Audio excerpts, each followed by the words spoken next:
Hi viewers, welcome to my channel shock சமையல். வாங்க mutton kurma வைக்க போகிறேன். அதை செய்முறையை பார்க்கலாம். நான் ஒரு 100 கிராம் மட்டன் எடுத்திருக்கிறேன். நாங்கள் 2 பேர் தான், நானும் என் மகனும் என் 2 மகன்களும் குருமா வைக்க போகிறேன். உருளைக்கிழங்கு போட்டு குருமா வைக்க போகிறேன். அதுக்கு செய்முறை, ஒரு 2 வெங்காயம் எடுத்துக்கோங்க. பொடியாக நீளமாக நான் கட் பண்ணி வச்சுருக்கிறேன். 2 தக்காளி ஒன்று பொடியாக நறுக்கி வச்சுருக்கிறேன், ஒன்று ரவுண்டாக நறுக்கி வச்சுருக்கிறேன்.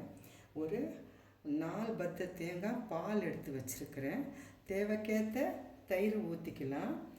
எவ்வளோ தேவையோ இஞ்சி பூண்டு விழுது போட்டுக்கலாம். கொத்தமல்லி பச்சை மிளகாய் தண்ணியில் போட்டு வச்சுருக்கிறேன். இது 2 பிரியாணி இலை, பட்டை, ஏலக்காய், ஸ்டாரு, பச்சை ஏலக்காய் 4, சின்ன கருப்பு ஏலக்காய் 1 எடுத்து வச்சுருக்கிறேன். இப்போ இது ஜாதிக்காய், இது பொடியாக வாங்கி வச்சுருக்கிறேன். இது கொஞ்சம் போட்டுக்கலாம். இது எதுக்கு போடுறோன்னா, இந்த மூட்டு வலி குழந்தைங்களுக்கு, சின்ன பசங்க குருமா சாப்பிட்றவங்களுக்கு, வயிறு உபவாசம், கேஸ் ட்ரபுளுக்கெல்லாம் நல்லது. இது கஸ்கசா எதுக்குன்னா, இது இதில் மருத்துவ குணம் இருக்குது. இது மூட்டுங்களை வலி வருது பாருங்கள், அதுக்கு இந்த கஸ்கசா வறுத்து வச்சுருக்கிறேன். இந்த கஸ்கசா போட போகிறேன், போட்டு குழம்புக்கு போட போகிறேன். இது கடல் உப்பு, இது ஸ்பெஷல் உப்பு. இந்த உப்பு தான் நான் யூஸ் பண்ண போகிறேன் இனிமேல். இட்டுப்புக்குன்னு தனியாக நான் வர வச்சது. இப்போ இதிலேருந்து கொஞ்சம் பாதாம் எடுத்துக்க போகிறேன், முந்திரி எடுத்துக்க போகிறேன். அதுலேருந்து எடுத்து நான் அரைக்கணும். அரைச்சிட்டு மிளகாத்தூள், இது காஷ்மீர் மிளகாத்தூள் கொஞ்சம் போட போகிறேன், நார்மல் மிளகாத்தூள் கொஞ்சம் போட போகிறேன், மஞ்சாத்தூள், தனியாத்தூள், தேவைக்கேற்ற எண்ணெய் யூஸ் பண்ணிக்கலாம். இவங்களுக்கு எவ்வளோ எண்ணெய் வேணுமோ அவ்வளோ எண்ணெய் ஊற்றிக்கலாம். 4 ஸ்பூனோ 3 ஸ்பூனோ அவ்வளோ ஊற்றிக்கலாம். வாங்க, தேவைக்கேற்ற தண்ணி. வாங்க அடுப்பை பற்ற வச்சுக்கலாம்.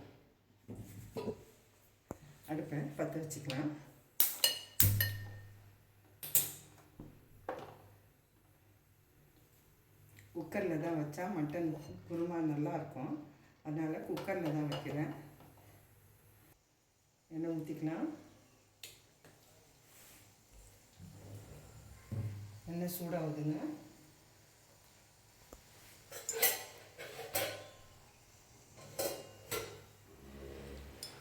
வெங்காயம் போட்டுக்கலாம்.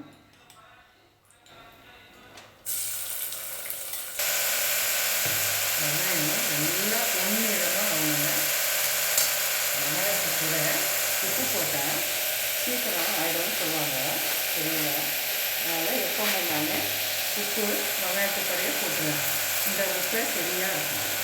வேறு உப்பை நம்ம போட மாட்டோம். வெங்காயம் நல்லா பொன்னிறமாக ஆகணும். இப்போ ஒரு ஸ்டார் போட்டுக்கிறேன். கொஞ்சம் பிரியாணி இலை கொஞ்சோண்டு போட்டுக்கிறேன். இதெல்லாம் அரைக்கணும். அதெல்லாம் போட வேண்டியது, இது அரைக்கணும்.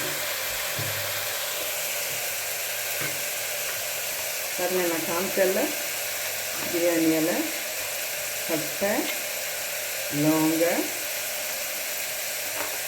ஒரு கருப்பு ஏலக்காய், 4 பச்சை ஏலக்காய் எல்லாம் போட்டு அரைக்கணும்.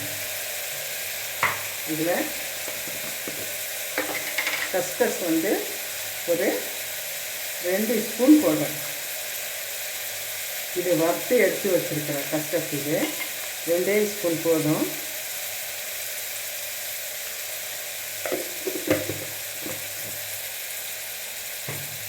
இப்போ இந்த திப்பிலி இருக்குது பாருங்கள், இதுவும் கொஞ்சம் இதுலேயே போட்டுக்கிறேன்.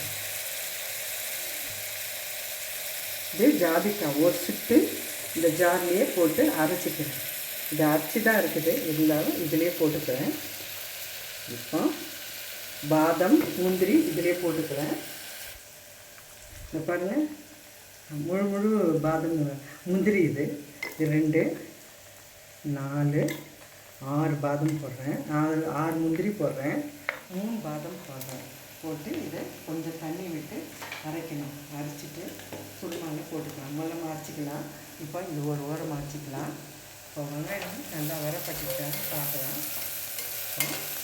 முதல்ல பிரியாணிகளையும் ஸ்டார் போட்டேன். அதுக்கு பிறகு வெங்காயம் போட்டிருக்கிறேன். வெங்காயம் நேரம் மாறணும். உப்பு போட்டிருக்கிறேன். இதுலேயே இது நிறம் மாறணும். நல்லா நிறம் மாறிட்ட பிறகு இஞ்சி பூண்டு பேஸ்ட்டு போடணும்.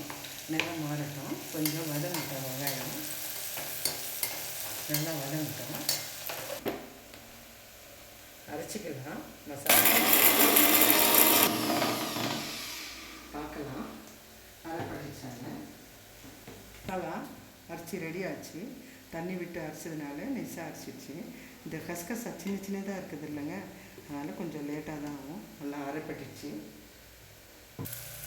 வெங்காயம் இந்த மாதிரி அரைப்படணும். இந்த மாதிரி வதங்கணும். நல்லா கொஞ்சம் நேரம் மாறணும்.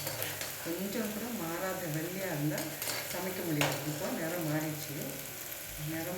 இப்போ இஞ்சி பூண்டு விழுது போட்டுக்கலாம். எவ்வளோ கறி இருக்கோ, நான் ஒரு 4 துண்டு கறி தான் எடுத்துருக்குறேன். 3 பேர் தான். நான் 1 டேபிள் ஸ்பூன் ஃபுல்லாக போடுறேன். எவ்வளோ கறி இருக்கோ அவ்வளோதான் போடணும் இஞ்சி பூண்டு பேஸ்ட்டு. 2 தக்காளி சிறுகு சிறுகாக கட் பண்ணிட்டு ரவுண்டாக கட் பண்ண தக்காளி போட்டேன். எல்லாம் நல்லா ஃப்ரை பண்ணிக்கலாம் கொஞ்சம் நேரம்.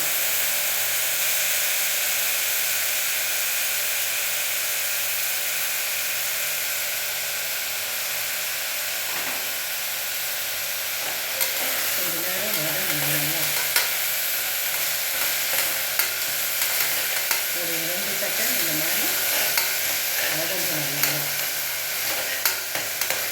இது ஒரு 200 கிராம் மட்டன் தான். இது போட்டுக்கிறேன். மட்டன் போட்டேன். நல்லா கழுவி வாஷ் பண்ணி வச்சுருக்கேன். போட்டாச்சு. பார்த்து நல்லா ஃப்ரை பண்ணணும். மட்டன் போட்டு இந்த மாதிரி ஃப்ரை பண்ணணும். ஃப்ரை பண்ணிவிட்டு இந்த டைமில்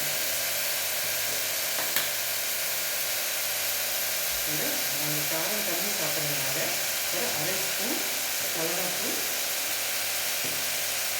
டர்மரிக் கொஞ்சம் நிறையா போடுங்க. எப்போனா இது வயிற்றுக்கெல்லாம் வயிற்றில் இருக்கிற அழுக்கெல்லாம் கிருமியெல்லாம் வெளியே வரும். அதனால் இது ஒரு 1/2 ஸ்பூன் போடுவேன். மஞ்சள் போட மாட்டோம். காரம் கம்மியாக தான் சாப்பிடுவோம். தனியா வயிற்றுக்கு தூணை மல்லித்தூள் எப்போவும் தூணை இது ஒரு டேபிள் ஸ்பூன் போடுறேன். இப்போ நல்லா இதை ஃப்ரை பண்ணிக்கலாம். வாங்க தேங்காய் பால் போட்டுக்கலாம். இது நான் அரைச்ச கரம் மசாலா எல்லா மசாலாவும் அரைச்சது இதுவும் போட்டுக்கலாம். கஷ்கஷெல்லாம் இருக்குது. இதில் ரொம்ப ரொம்ப நல்லது, மருத்துவ குணம் இருக்குது கஷ்கசால. இந்த வாசனை இருக்க அப்படியே தூக்குதுங்க. மனமாக இருக்குது. இந்த மாதிரி செஞ்சு சாப்பிடுங்க.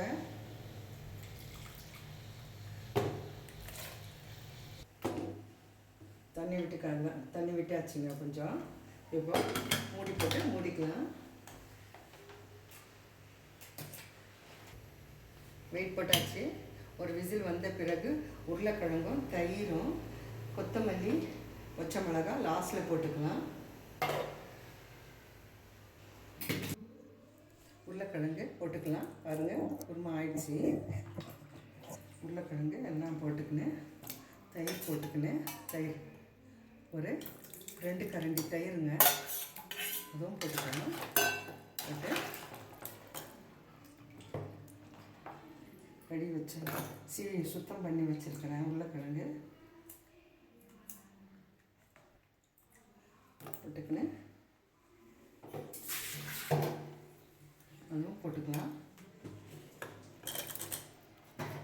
அடுப்பை பற்ற வச்சுக்கலாம். இப்போ கொஞ்சம் தண்ணி விட்டுக்கலாம். இப்போ நம்ம இதெல்லாம் போட்டோம்ல, தயிரெல்லாம் போட்டோம்ல, அது கொஞ்சம் தண்ணி விடணும். இது உருளைக்கிழங்கு குருமா தானுங்க. உருளைக்கிழங்கு மட்டன் போட்ட குருமா இது பாருங்கள். இது நல்லா இப்போ இது நல்லா வேகணுங்க. இப்போ முடிக்கலாம்.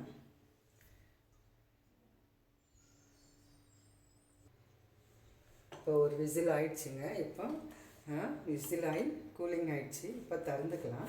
எப்படி இருக்குது பார்க்கலாம். ரெடி ஆகிடுச்சு குருமா. பாருங்கள், நல்லா ஒரு விசில்லையே உருளைக்கிழங்கு, தயிர், தேங்காய் பால்லாம் போட்டேன் லாஸ்ட்டில். கொத்தமல்லி, பச்சை மிளகா இப்போ போட்டுக்கலாம், சேவ் பண்ணிக்கலாம். பாருங்கள், எல்லாம் குருமா நல்லா ரெடி ஆகிடுச்சு. ஒரு கிண்ணத்துக்கு மாற்றிக்கலாம். சுட சுட அருமையான மட்டன் குருமா ரெடி ஆகிடுச்சிங்க. இப்போ கொத்தமல்லி தூவிக்கலாம்.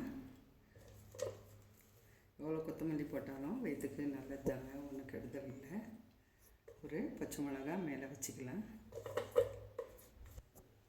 குருமா ரெடி ஆகிடுச்சிங்க. கொத்தமல்லி போட்டாச்சு. இவ்வளோ நேரம் என் சேனலுக்கு பார்த்ததுக்காக ஷாப் சமையலுக்கு மிக்க நன்றிங்க. இதை பார்த்து ருசித்து எப்படி இருக்குன்னு ஷேர் பண்ணுங்கள், சப்ஸ்கிரைப் பண்ணுங்கள், லைக் பண்ணுங்கள், ஷேர் பண்ணுங்கள், லைக் பண்ணுங்கள், சப்ஸ்கிரைப் பண்ணுங்கள். வணக்கம் நேயர்கள்.